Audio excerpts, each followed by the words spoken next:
see Mega. Maybe they'll feel a bit more comfortable as we get into this champion slot. All right, so one of the most fun questions to ask against Vega Squadron is what do you ban? They'll start things off with Karthus and Rek'Sai. Limiting that jungle pool quite severely. That's 3 junglers now taken off the board. I feel like prioritizing a comfort pick for June is really the way to go. Hecarim stands out as kind of the big pick that's been popping up a lot, as well as the Kindred. Also Sona Taric, so Taric will get banned away by Mega. There's Sylas, Kalista, and Jarvan. Actually, the 3 bans there for Vega. And Hecarim, surprise! First pick. Yep, so now that we're in Standard League, you pick something like a flex pick. It fits very well into the jungle, very well into the top lane. We've seen Rocky be decently successful with it or have his moments to shine on it, but on the other side, flex, flex, flex. Yep, Ryzen Aurelia picked pretty quickly as well. So we'll see what Mega do want to respond with here. Things like the Galio are also still available, unless you want to take a safer support. I know that Pop is pretty proficient on the Galio. We'll take it here. Curious to see what Santos wants to play. Do we see something like Tom Cantor? We've actually seen a lot today. Maybe something like the Braum, which we saw a lot in the earlier stages of the play-in. I feel like if they don't do something crazy, Braum would kind of be my go-to. Santos seems to be really confident on the champion, even if you know, sometimes the matchups that he plays in the 2v2 aren't the best for Braum, still makes it work for him. Also, one more pick, of course, here to come through for Mega. Akali, an assassin, potentially for G4, potentially for Rocky, with flexibility between her and Hecarim. It's not the Zed, but I'll take it. I do like watching ninjas kind of fly around the screen. Basically the same. Basically the same. All right, well, curious to see how that all shakes up, but pretty solid start there for Mega. Ooh, a Shen. I believe our first Shen of the tournament here for Vega. And it's actually the second for them. Santos played it in the support position. I expect it to be a support Shen, but that is still a lot of flex picks. Well, phase 2 of ban should be fun then for the Mega side. But Vega, of course, will have first dibs on what champion they'd like to take out of the pool. The answer is Lee Sin, so continuing to cut junglers away from June. And I feel like this is actually really devastating for Mega. June has shown that he's not super comfortable on stage right now, and because the jungle pool is getting whittled down so far, he's going to have to really reach outside of his comfort pool to find something that works for him. Perhaps the outside of the box is Hecarim for him, of course. Can be flex there, as you mentioned. See if he loses another jungler here, potentially, with Vega having their 5th and final ban. And yeah, Kazak's going to leave the pool as well. That is 5 junglers taken away. That hurts. Gadget also going to lose 2 picks. Heimerdinger and Nico say bye-bye for now. But there's always Kane. There's always Graves. We'll give them their 15 seconds or so to lock in this next pick. Camille or Gragas would kind of be the next one that June goes to, so I feel like it was kind of, do I want to continue to deny you? Flashes both of his champions. June can now look for either some hard engage, maybe some disengage. I feel like it'd be Gragas because it is a Kindred, and we've seen how that interaction of the Cask and the Lamb's Respite can really cause a lot of problems for Kindred. Certainly can. So nice takeaway there. See how Mega do want to finish off their draft though. Civic going to be the hover for now.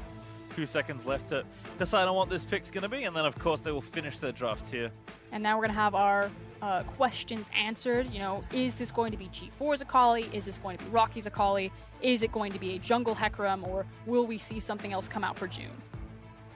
You mentioned something like Camille, still has that here, has the Gragas, but does lock in Xin Zhao. Very aggressive jungler. I think we'll be seeing quite a lot of early game shenanigans on his side.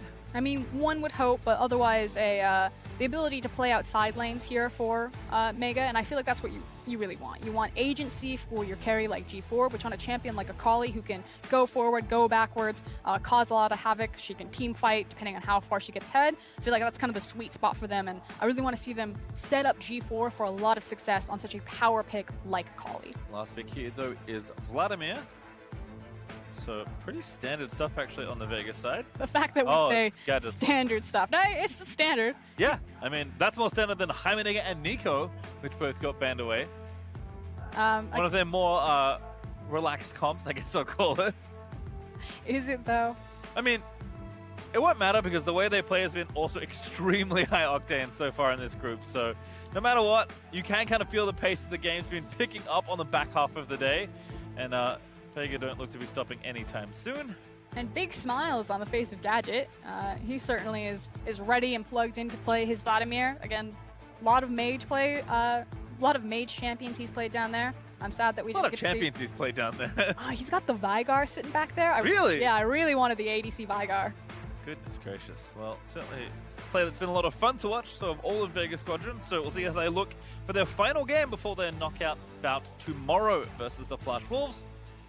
For Mega, this will be their last hurrah, but not a bad way to end your tournament. If you can't get any further, might as well take down the people that beat you. Yeah, and that one is going to feel good. So Mega, can they be a speed bump to Vega's momentum riding into this best of 5? Are Vega going to get the 6-0 and just stomp their way through the group stage? This is what we're looking for. I want to see G4 pop off. I want to see Gadget just flex on this Vladimir. I'm ready.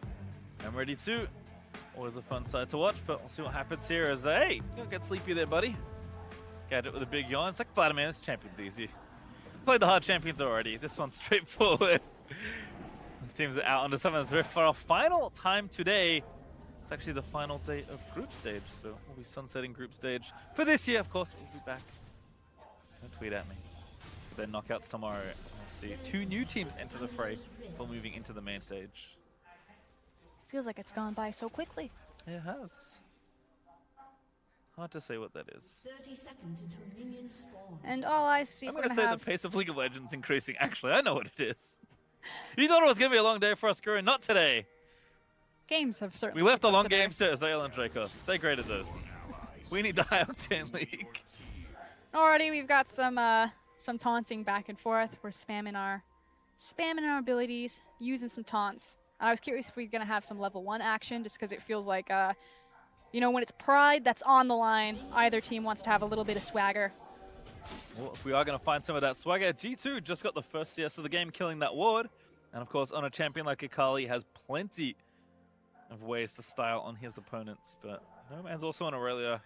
Also flashing is in there as well, as G4 is going to roam up and ward that red, trying to get the information. But as we can see, Ananasik currently, right there, the red buff. Yeah, and totally fine. Everyone has full information that this is happening, so they know exactly which side the junglers are starting. In response, you can see Santos there is also warding the red, so they should know that Xin Zhao is starting top side of the map. Have the requisite This is cute. Look at Santos. Hanging out. Yeah. Looking for a level that's 1. a bad day. Oh, that's the worst day! Barely missing out. Oh. Hate to see it. It's like you missed the bus. Like, that feels bad. But then you also spill your coffee. Not a great start there for Santos, but I like the style. Also like this here, level 2 gank from June with blue buff. Not always seen, but we'll see if it's effective here versus Boss. Seems like they're gonna go in right now.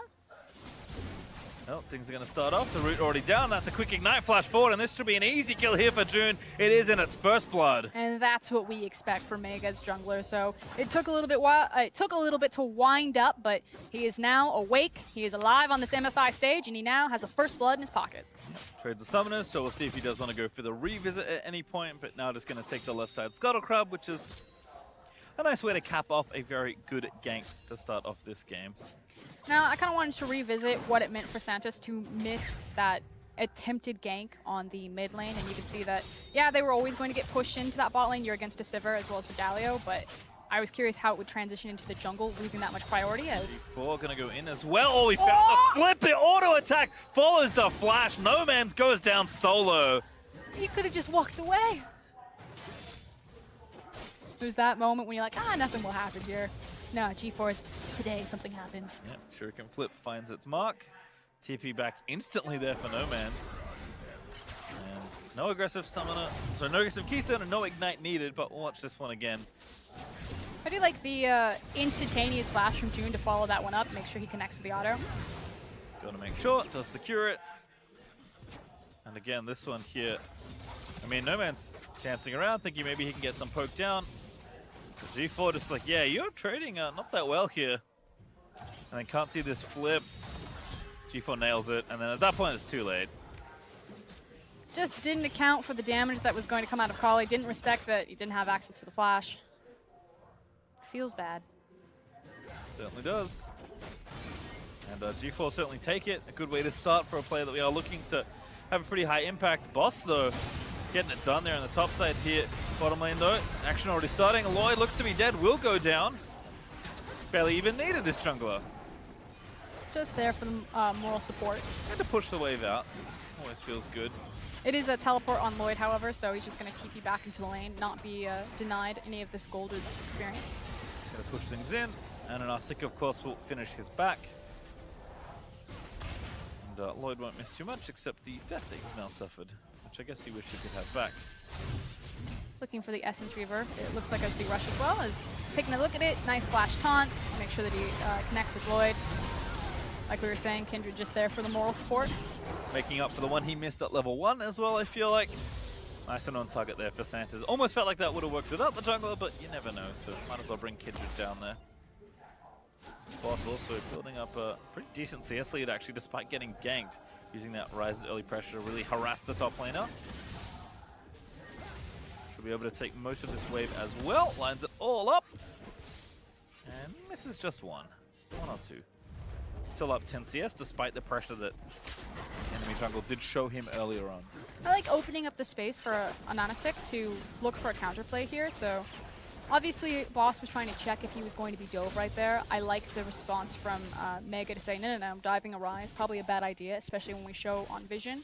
But good conservative play to make sure nothing fishy was happening on either side. Rocky, though, also going to go for a walk and at least find a control ward. Jun behind him, so maybe can leap in here. Down a level right now, Kindred just going to go for it here, but no mid laner. Means that he can't really chase, and Jun's like, yeah, I think I can go for this here. Turn on the Conqueror. Actually, the Face Rush, excuse me. It's now the Kindred that turned on that Keystone. But Jun, one more auto, and that's it. Oh, G4 couldn't come in time. And now with the ulti, he's going to get the first kill. Perfect execution, aptly named. Still has the second charge. Going to run away from No Man's, but actually doesn't have it left. Excuse me, must use it to gap close. What a flash, though. Reads the mind of Aurelia and dodges the Vanguard's edge. Very nicely executed there by G4 to not only get the rotation, but like you're saying, predict the play and disengage himself from it appropriately. As far as the Kindred versus Zen, I like the fact that Ananasik held on to his Q, because basically that's what it was going to determine. Doesn't want to use the Q early for the damage, because he knows that June's only option here is to try to look for the gap close. Finds the knockup, the Q then comes out from Ananasik, he creates the space in the distance, and he's able to walk down the melee versus range matchup. G4 tried to make it over in time, but couldn't find it. Does manage to get out of this situation quite nicely. Still, despite how late it felt like Mega were coming to that play, do manage to find something at least there for G4, who's, again, with 2 kills up, still the player to watch here on the Mega side. We wanted this Akali to go off. He's certainly put in the position to do so. Feels bad in the CS department, but obviously those 2 kills are making up for it, and the gold difference between those two is another setup. Santos doesn't have flash, but still has that taunt. No ultis here either for anyone actually involved in this play currently. And there's again another wraparound here. Lloyd with no flash gonna get away from the taunt. I think he must have just used it, so may have missed seeing that cooldown. Regardless, a little bit of pressure, but no kill this time. Yeah, the real unfortunate thing for Lloyd is that the Q from Kindred looked like it procced the spell shield. Maybe it was Wolf had to go back and look at it, and then without having access to the spell shield, he was forced to run the flash because he didn't have anything to get out of the taunt. And at least gonna try and take something away. Does manage to get the junk up off there, but Ananasik also taking camps away for himself. Takes his blue, hits 6, and now ready to really team fight it up here with this blue buff, but red side jungle starting to go missing. Jun gets the red, and all but the last little raptor that Ananasik does make sure to finish off. And I was going to say that I really like the confidence from June. You know, he feels that because G4 has like the shortcut into that transition, that he's going to go contest Raptors. But he did that without June or G4 even being in the lane. So just using information accordingly. Top lane again. Oh, good flash, but still gets clipped by the onslaught of Shadow's Fear. And again, June comes top and gets kill. It's just that easy. Yeah, the onslaught of Shadows as well as tagging him with that red buff. And this looks like a completely different jungler for Mega than the first half of this tournament. June really finding his stride on this Xin Zhao and teaming up really well with the likes of Rocky and G4. Boss starting to get a little bit punished, but still at least keeping up in farm for now. It does have the TP, but will likely be forced to burn it. Does use it there. Make his way back to the lane. Mid lane though, 2v1 right now for G2. Can he find his way out of this one? No Man's is trying to herd G4 towards that bush. Ooh, a nice little job. All the stun lands as well. And here's the Kindred surprise. G4 in the shroud, flips out of the way. They will chase down, but can't quite get in range. Nomads doesn't want to dive the turret, so G4 stays safe. Yeah, still able to disengage despite not having the flash. As possibly a counterplay here. You can see Xin Zhao went over the wall. Had to burn everything. Stun lands for Nomads, but no way to follow that one under the turret. Especially without the Kindred ulti. Now going to get jumped on. Good ult reaction. Stage United also coming in. So now going to queue towards it. Knockback. He's still going to leave Santa in the middle there, but Galio comes up, finds a two-man knockup. Flash into the taunt for the two as well. And now Nomad's going to be the target. Santa's looks to go down as well. First kill goes over to June, who grabs another. Santa's burning down to the Ignite. Is barely going to live as he dashes out of there, but no real hope. Gets ignited again. And that will give it over to Rocky. The fade away Ignite from Rocky. And this looks like, again, a completely different team from Mega. The ability to rotate first to the play, to collapse on top of it. It was a party in that upper river, and it was Mega who got the last laugh. And again, reactions here are great from Ananasic, but still enough here with the Galio roaming up as well. And you know, initially I was like, ah, no, June's going to go in on this and he's going to get baited by the Kindred ultimate. But the fact that Pop has incredible follow-up there, that everyone starts piling in, immediately turns to the play. Very well executed from the whole squad from Mega. And I think that's the thing for me, is this was a fun fadeaway Ignite by Rocky. Yes, I think June is playing like a very different looking player, maybe more like his domestic self. But the team just seems so much more cohesive this go-around. Yeah, it feels like the team is really plugged into him, or he is plugged into them, and they're working really well together. Rift Herald is the next reward they get for all that play. G4 getting away from No Man's, forced to burn the Shroud. But still, despite the pressure, only down a little under 10 CS. Feeling just fine, and the bot lane is going relatively well here. Lloyd is going to TP back and clear this out. Actually, it's farming up nicely, so things feeling pretty solid right now for Mega, who are up about 1,500 gold. It's now just about how they'll exit this lane phase, and kind of what they'll do with the advantage and where they have them. Again, still feels really good to have it onto the Akali, but you know, if she's able to use this as effectively post-lane phase and break some of these things while there's such a strong 5v5 comp from Vega, we'll see. Sage also picked up there after the Tiamat. We've seen a lot of Tiamat first Aurelia in both the top lane and the mid lane. I think it's really important specifically for mid lane, just because of its access into the jungle, and having priority there means so much to allow your jungler to make aggressive plays or kind of set tempo. Saw No Man's dance around the minions before. We'll to watch it again, but we'll go back down to bot lane where Lloyd is doing a similar bit of work here on the minions. Cloud Drake is once again being wrongfully ignored. So Ananasic just showing up, seeing what he can get done as G4 maybe finds a roam here. I think they might find a dive here. Here we go. Onslaught of Shadows out. G4 dives in, lands the Q. Boss not able to get out in time with the Realm Warp, and that last turret shot barely out of range. No Man's trying to find the angle, but doesn't have a flash to follow. I mean, it feels bad when it's the Akali that takes the tower aggro and yet still gets out of the play successfully. It's the Drake over at least, but June going to channel the Rift Herald. Rocky now onto No Man's, who tried to help up here in the top lane. Boss still dead for 5 more seconds with no TP. Rift Herald going to charge up. Gold will go over, and Jun's diving in, but Stanch United out. Vanguard's dead, going to follow. Shen delivered straight into the waiting arms. Here comes G4. For the rest of Mega, and Rocky now dead. No Man's might make it a double here, as June going to finally take a death. Santa's into stasis. He'll be safe. G4, though, maybe not so lucky. Chase it through, gets the sword slow, but G4 really looking to pop things off here. Dancing back around and forth, still gets stunned. Nomad's able to find it, but G4 finds the kill again. 4-0-1 now. Meanwhile, bottom. Gadget finds a Hemo play, and an Arctic right behind him. Flash onto Lloyd, that's the target. Lloyd flashes out as well. Galio with the ulti, but there's a Lamb's Respite to keep the fight going alive. Lloyd about to go back in there. Oh, but Pop can't find the Justice Punch, and an Arctic though will die to Lloyd as Gadget will find the dive and maybe secure the kill. Yes, he is able to grab it as Gadget forced to turn tail from the TP in from Rocky. He was speeding up and looking to charge him down. Flash ready here for the Vladimir. He flashes back over. He wants to kill Pop. That's probably a one-way ticket there, mate. No, Gadget just running out of the way. Rocky, surely your E's back up soon. He's going to chase under the turret. Transfusion ready. I think Gadget's out. He is. He doesn't want it. He knows that Santos is probably very close. He doesn't want to try to go for the dive, contest with the pool, but across the map.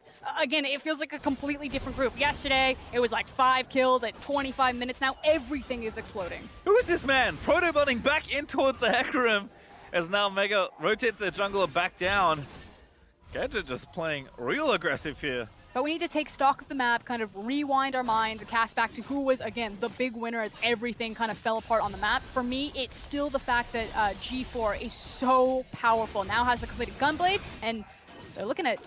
Cute flash there, G4 in, that's an easy kill. I was like, 4-0, probably going to be a 5-0. Only that one assist, he'll take it. Oh, what do you mean? It was all him, clearly. And Santa's about to face check Pop, not quite enough to worry about here. Is G4 actually going to rotate down to the bot lane? Now Gadget's going to fancy a go. He's 2 levels down. No one has ultis here just yet, but looks like both of them just kind of pass each other by at the end of it all. Oh, I was going to say, where are we actually going to start with this one? So No Man's goes in with Santa's, and then G4 is actually teleporting right now down by the tower. You can see him coming in through the bottom of your screen. And at this point, it feels like No Man's really just sacrifices for Santa's, does a little bit of dancing, and it's G4 who wins, and now Rocky who wins. Yep. Rocky always wins. Haven't you seen the films? Gonna take the turret here in top as well. Don't have time to play the whole replay. Turns out there's too many kills happening in this game. 16 with 15 minutes of play, Frostgurren. That's my kind of pace. The chains are off. Everyone's just here to play now. Silver ulti pop to retreat. Vanguard's Edge is good. And Anasik gonna dive back in. Lloyd likely the target. No Man's not that much health to play with, but enough to make that work. Feels a lot better, and they're now continuing for the dive. Here comes Santa's. Santa's in.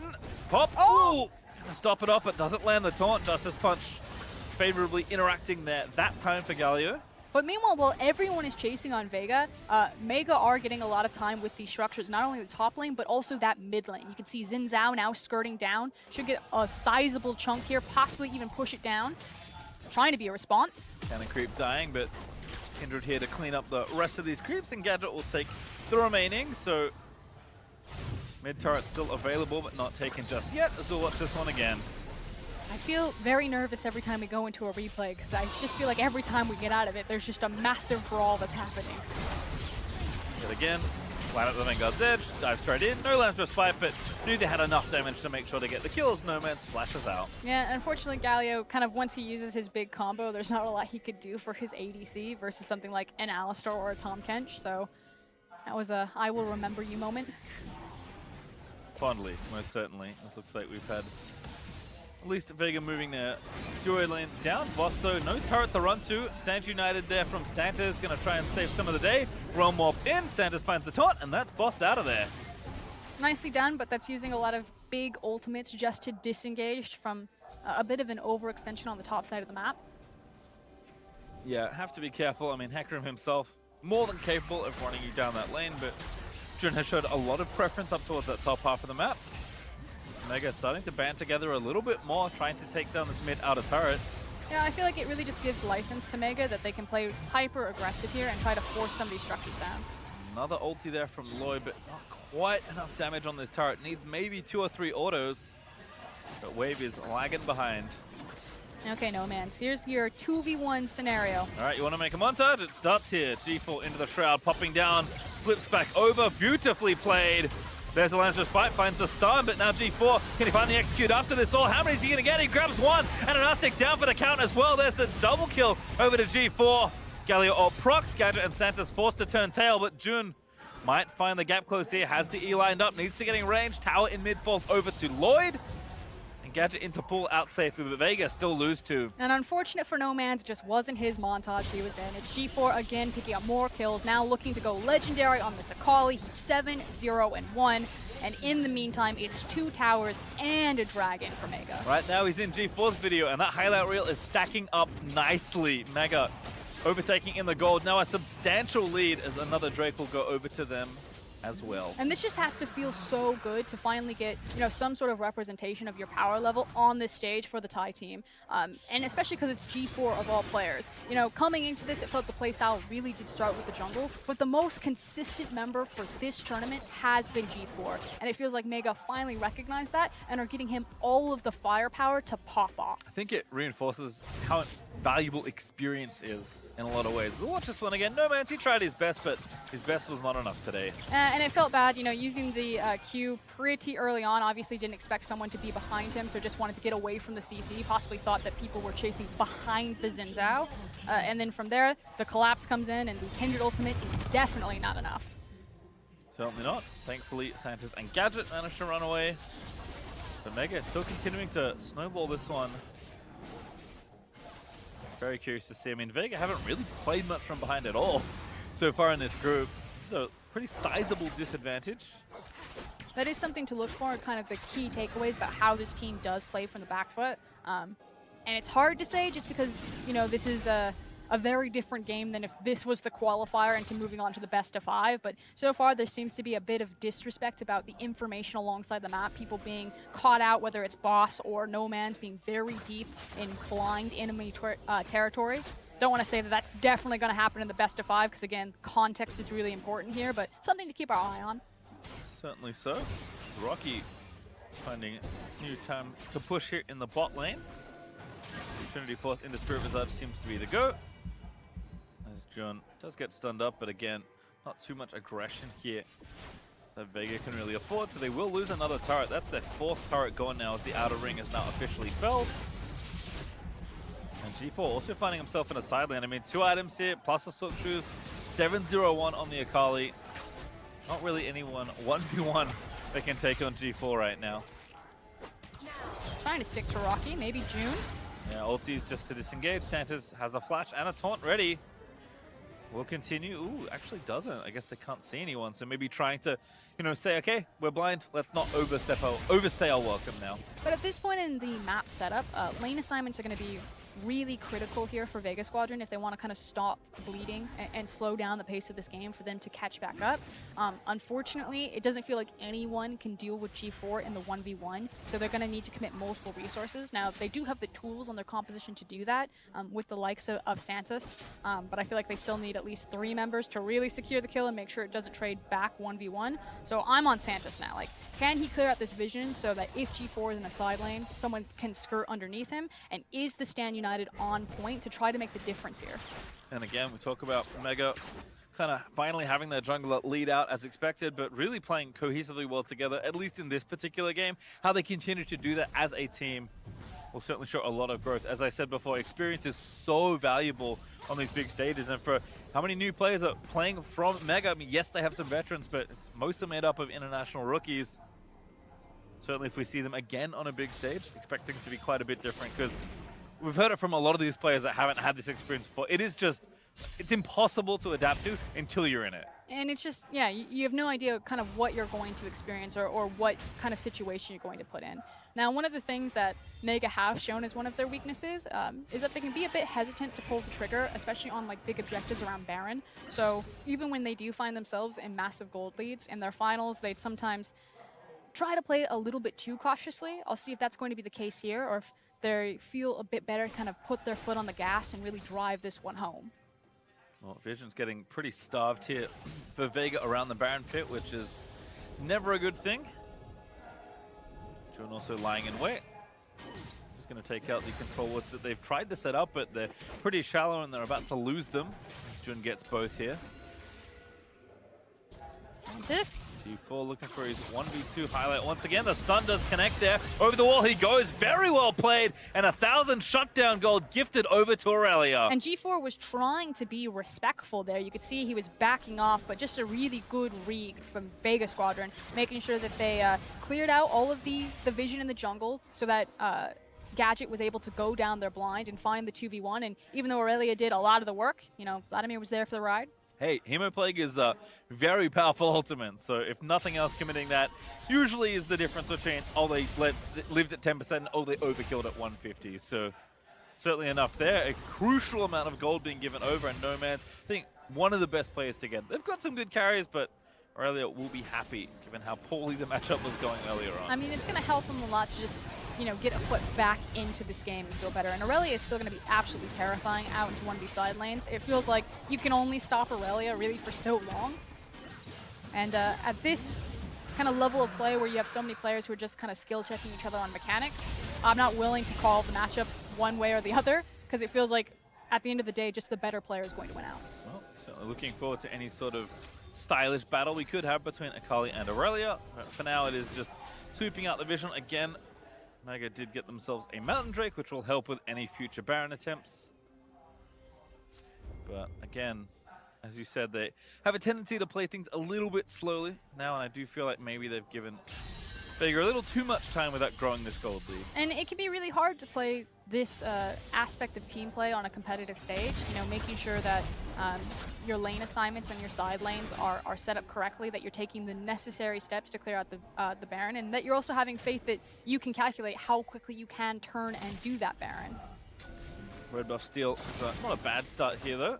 Mega again just trying to really put their foot down in this very crucial quadrant of the map, given that Baron is basically at the forefront of all 10 players' minds right now.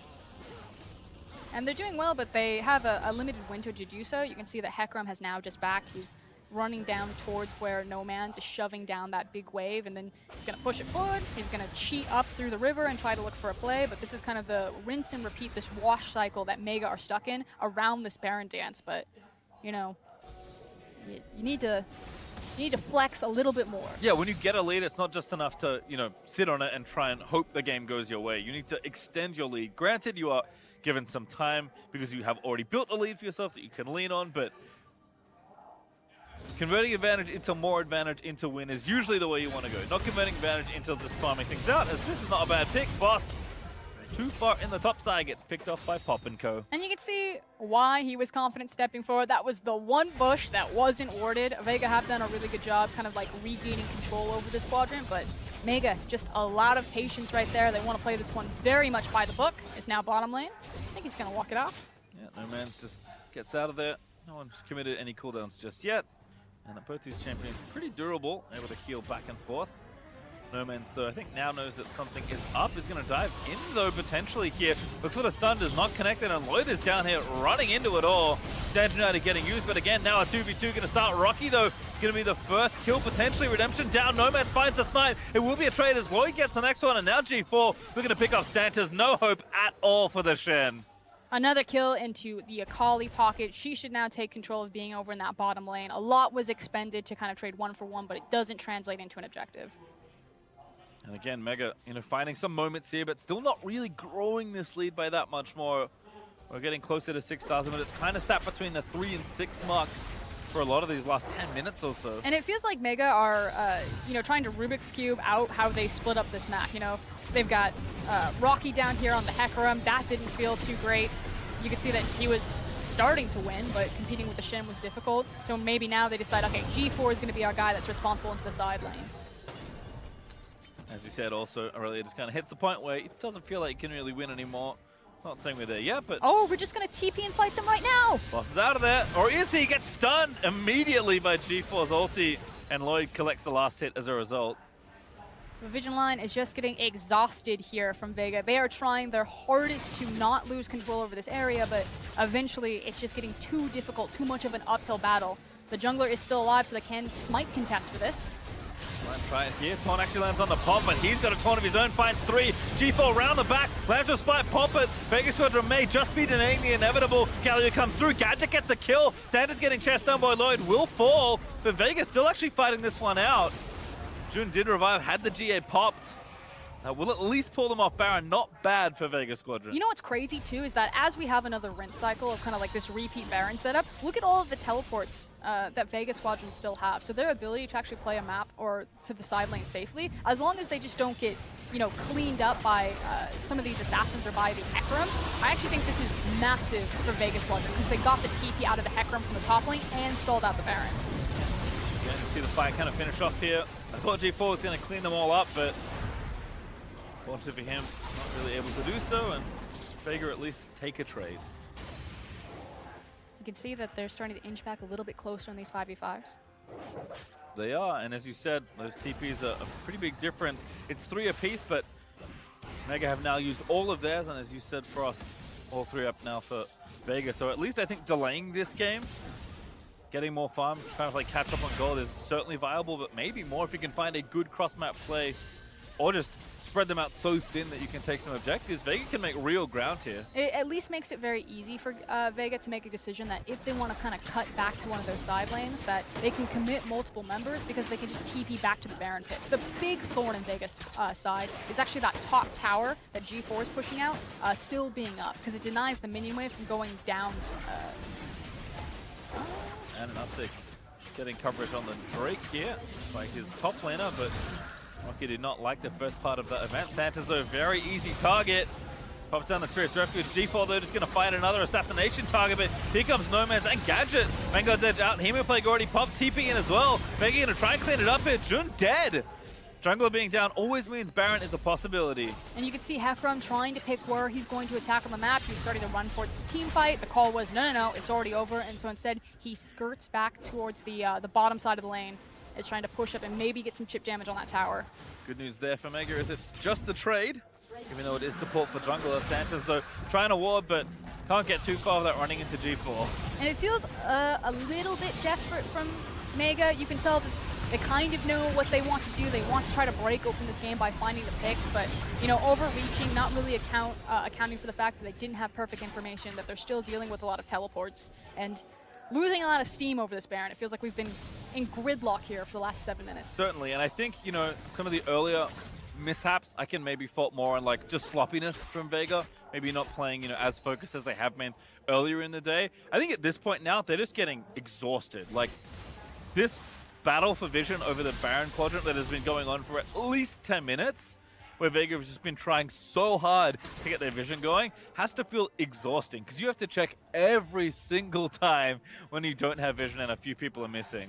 The nice thing is that while it has been exhausting, Mega still aren't capitalizing on the fact that when they do manage to win that vision war, and again, that top tower is so frustrating for Vega. They really need to get that down if possible to alleviate one of the pressure points of having to constantly respond to that top wave. Yeah, the lane is just so long that it takes forever to push it all the way there and even try and get some pot shots on it. So Vega, again, it's tough. Balancing where they can. Have No Man's now in the bot lane with his teleport ready. TP starting to come back up for Mega. Lloyd's actually got his back already. And continued game of patience here. I mean, 5 turrets to 1. Vega have such a small map with which to play in. But Mega really are giving them time here. Maybe they're undoing as they will start the Baron again. G4 sort of playing interference. He sees the jungler. And that's going to be Baron over. Mega, they finally found the window they needed. And after 10 minutes, they take the Baron. They finally found the confidence that they needed to just try to make that play. Because, again, your ability to turn off the Baron, if Vega do manage to get to it, you don't have to take the smite contest when you're this far ahead playing from the blue side. You can say, hey, if Vega don't have it warded, we'll get it for free. If they do show up, we have Sivir ult, we have the Galio dash, we have Akali, we have Xin Zhao, Hecarim. All of our champions can immediately pick up and get off of this Baron and look for the engage. So, you know, it took Mega a while, but they finally found it. The right call. Well, goal difference has been pretty stagnant as Mega have just tried to find their map advantage more than anything else and convert it into what has now been this Baron. So they're up about 6,000 gold. We'll see how much that grows at the end of this Baron because, again, it's one thing to play ultra safe and try and guarantee yourself a Baron. It's another to now have the Baron and still play the same way. Yeah, and it is still a lot of tools on the Vega Squadron side. They need to be still a bit respectful here, Mega. Because they still have firepower to fight back. Rise is with the Righteous Glory second. You know, sometimes you just got to get them. Just got to have the utility. Vega rotating down, might start a fight. Rocky the first target, but not too bad. Jun diving in. But again, just finding that poke. No major cooldowns committed. G4 and Pop though onto this turret.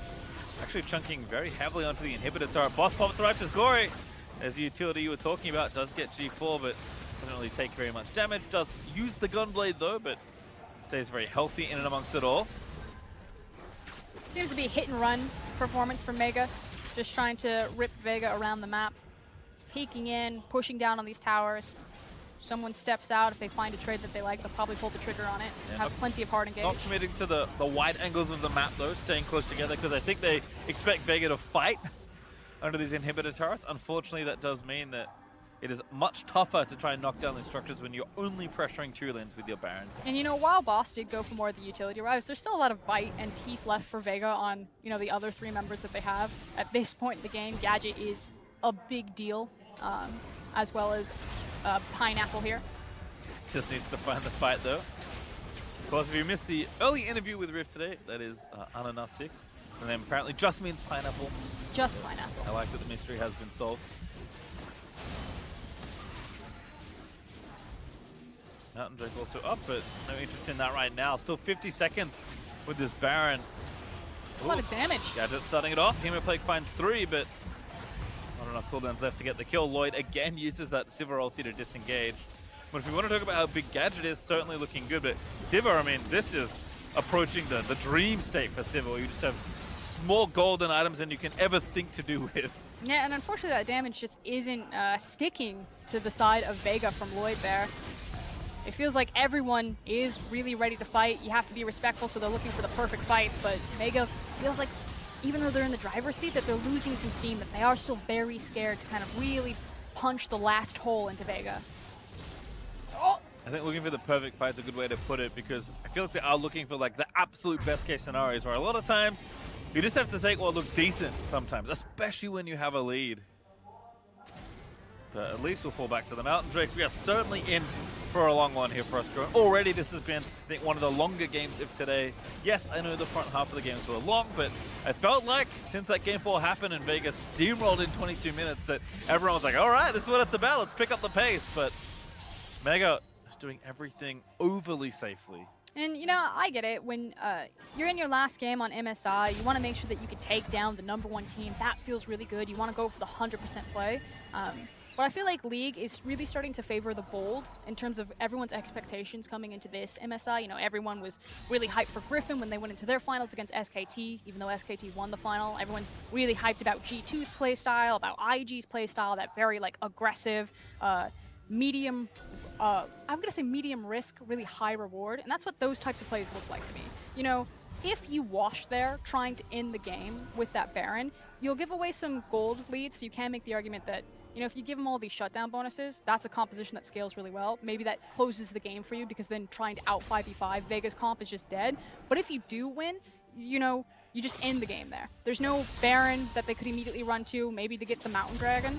So I feel like if you're just playing around the shutdowns, maybe you take the gamble, maybe you take the chance, but right now, eventually, Vega's comp, for me, will outscale. And that's the thing, like, yes, you might get them to a point where they can actually fight 5v5 because you gave them a bunch of gold, but they're also going to get gold. The game doesn't stop just because you're ahead. The minions keep streaming in, the gold keeps going up passively. I mean, Gadget's almost at full build, and I feel like hasn't done much other than farm for quite a while now. The big turning point for me is actually still Rise. The fact that he's 0-6, like, he's still pretty far behind, especially going utility that early on in his build, as well as having to have the Void Staff because MR was coming out. As soon as he kind of gets to 4, going on to 5 items, I feel like that's when I feel really confident about Vega Squadron. You can say that that's a bazillion CS Sivir. That's a crazy Fed Akali. I still think that these team fights will come down to execution, but the core of it is both teams have bite. They can both turn a team fight depending on how things go sideways. At this play-in stage, sometimes it feels like just the better players win on the day. It can come down to snap, split-second decisions. You know, we've certainly seen a lot of those from Vega all tournament long. Still looking to go undefeated here in this play-in group stage. Baron is back up, so it's time to start face-checking, but they are sticking together at least.